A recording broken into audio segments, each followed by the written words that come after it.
Beware of torts. It is critically important to know that, regardless of your business entity, a person is always responsible for his own torts, which are wrongful acts. The most common tort is negligence. The elements of negligence are duty, breach, causation, and damages. Determining if a duty was owed in a particular situation is a question of law and is the job of the court, judge.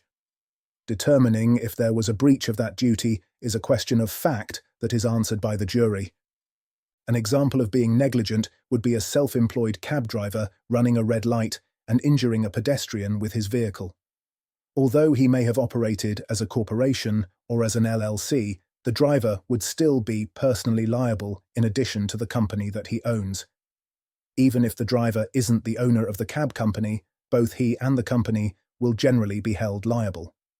When a tort is committed by an employee within the course and scope of employment, the tortfeasor is liable because he committed the tort, and the employer is liable based on the legal concept of respondeat superior. Another example of being negligent would be not performing a reasonable amount of due diligence before hiring someone.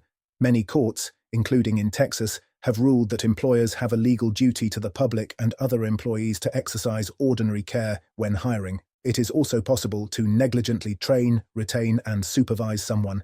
The legal theories of negligent hiring, training, retaining, and supervising are usually brought forth when the tortfeasor was acting outside the course and scope of employment when he committed the tort. The benefits of limited liability are that you are not responsible for the torts of others simply because you own or manage an entity, and unless he provides a personal guarantee, the holder of limited liability is generally not responsible for contracts and other debts of the business.